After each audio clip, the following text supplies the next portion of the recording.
Itu aja yang motifnya, motif yang menjadi penelitian. dasar penelitian dia. Apa bang sebenarnya abang lihat Lah, di balik ini semua? Kalau saya, ini ada sponsor dari State Intelligence. Saya nggak nyebut lembaga ya. Ini ada sponsor dari State Intelligence Sponsorship.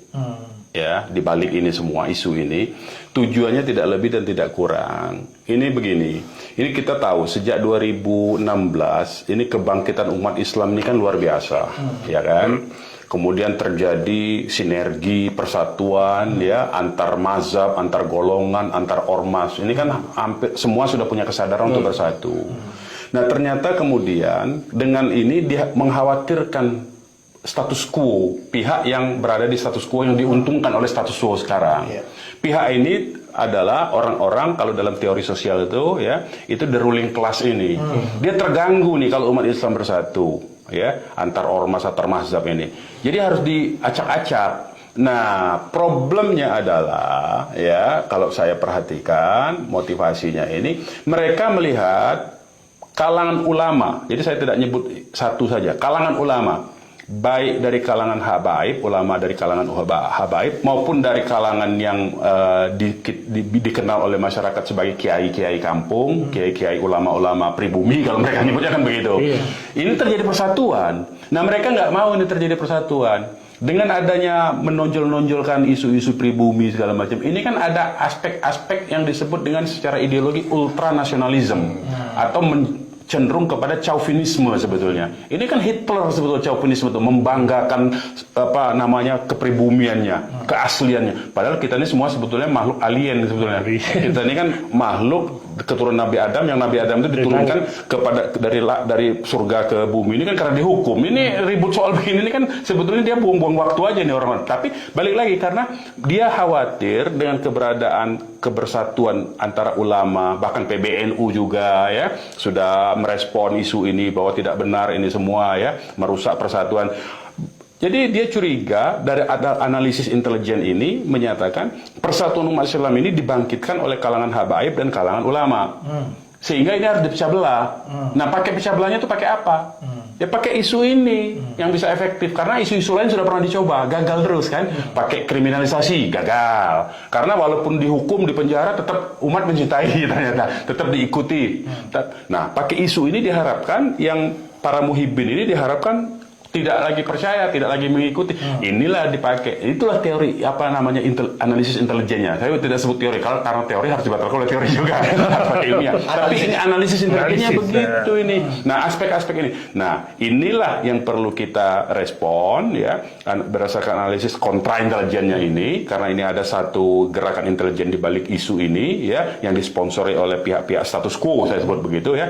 Nah, inilah kemudian ini akan menimbulkan apa yang mereka propaganda ini sebetulnya ada aspek hukumnya, ada konsekuensi hukumnya. Mereka jangan merasa tenang-tenang, ini ada konsekuensi hukumnya. Nah, konsekuensi hukumnya beliau ini yang analisis. Berarti 6 tahun, yang paling berat ditambah sepertiga, dikumulasi menjadi 8 tahun. Dia harus dipidana. Problemnya apa?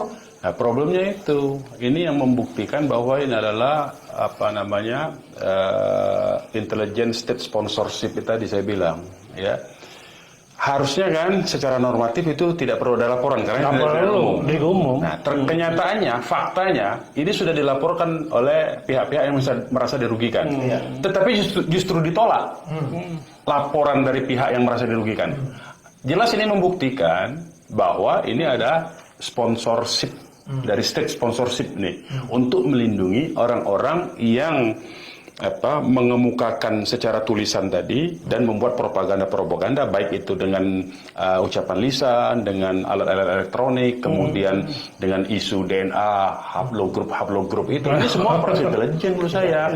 Karena makin hari ya kalau kita lihat ya propaganda dan operasi intelijen ya, operasi media terutama ini ada dua operasi ya dalam bentuk operasi media, yaitu dengan melibatkan apa namanya public figure yang berpengaruh yang disebut dengan opinion maker ya, didorong untuk terus membicarakan ini. Lihat kan dalam salah satu apa namanya podcast kan berseri nih. Panjang ini kan berseri dia. Kemudian juga terus ada di berbagai kegiatan, mereka bikin kegiatan seminar di mana-mana di berbagai kota. Ini kan rangkaian sebetulnya operasi intelijen. Sistematis ya. Sistematis sekali ya, dia berpindah dari kota ke kota dan kemudian aman, tidak dikenakan hukum tadi. Tidak, bahkan ada yang melapor ditolak. Nah, ini sudah merupakan satu bentuk ciri dari operasi intelijen, perlindungan ya. Langsung perlindungan sehingga orang-orang ini merasa berani. Iya. Ya, merasa ini karena memang dia diorder untuk itu. Diorder untuk mengeluarkan isu tadi, tujuannya apa? Untuk menghilangkan pengaruh, untuk supaya umat Islam ini tidak bersatu. Sebetulnya itu. Iya. Ya, aspek itu. Nah, itu tadi satu buktinya bahwa isu ini panjang, sudah 2 tahun nih. Ya dibikin laskar jihad segala macam. Fisabilillah. Iya, untuk pembela. Kemudian ada isu membenturkan isu pribumi dengan pendatang segala macam ya. Tapi yang pendatang yang disebut itu adalah saudara-saudara kita dari yang mereka sebut dengan Yaman dan Timur Tengah segala macamnya. Nah, jadi memang ada upaya-upaya untuk membuat situasi di negara kita ini menjadi terpecah belah sebetulnya. Nah, yang ketiga menurut saya buktinya itu operasi intelijen ini itu secara dukungan media itu tidak berhenti, terus-menerus. Bahkan ada salah satu majalah yang cukup terkenal kritis pernah berbelok ikut terlibat dalam isu ini juga. Jadi menurut saya ini operasi medianya luar biasa. Ya, operasi medianya luar biasa. Memang tujuannya adalah ini kelompok-kelompok status quo ini memang tidak ingin terganggu posisinya, baik secara ekonomi maupun secara politik. Ya, lebih besar itu sebetulnya.